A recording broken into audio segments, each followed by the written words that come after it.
John D. 1. Being melted.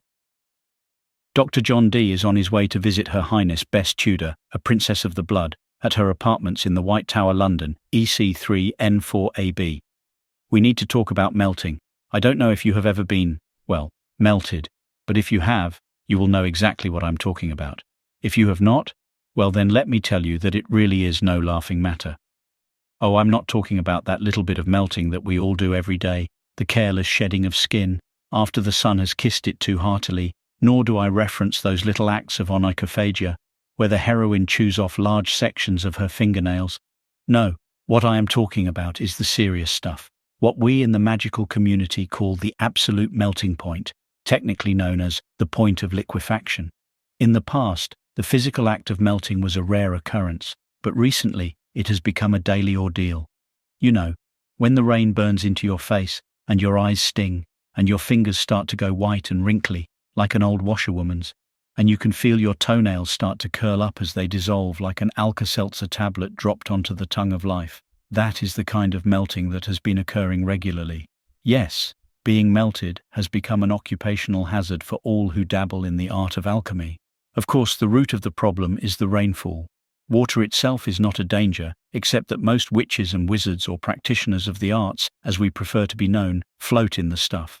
This is a good thing if you should become involved in a shipwreck. However, if you are unfortunate enough to be the subject of one of these new witch trials, well, let me tell you that sinking is definitely the desired result. Now, rain is an entirely different kettle of fish, entirely. There is something about the rain that interacts with the very substance of magic, and the result is, well, as I say, there have been some unfortunate results, especially during all these April showers we are experiencing right now. People have been known to simply dissolve in the stuff. In most cases, this in itself is not fatal, no, but you do get some strange glances as you dash from shop to shop or tavern to tavern and crash through the door, causing a vast puddle of rain to develop on the floor, and people watch in amazement as that puddle steams away to nothing, leaving a pinkish white powder residue behind, a horrible stain, the same color as overused chewing gum. As I said, if you are not wearing proper protective clothing, the rain, combined with magic, can burn you.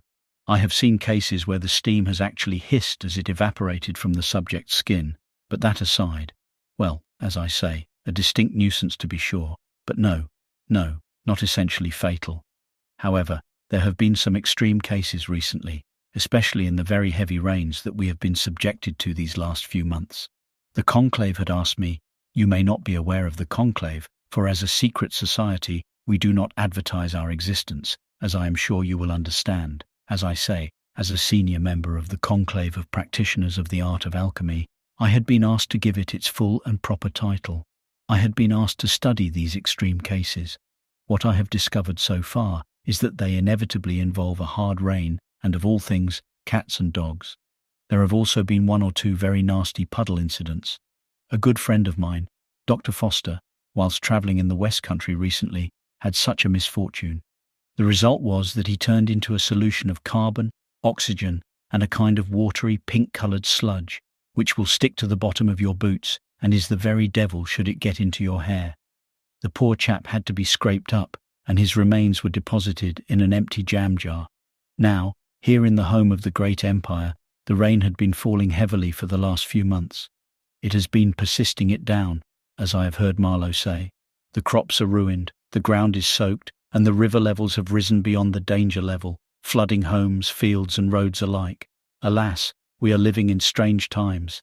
The fact is that the times are far stranger than most people realize, and I should know, for that is my calling, my vocation, my raison d'etre, time.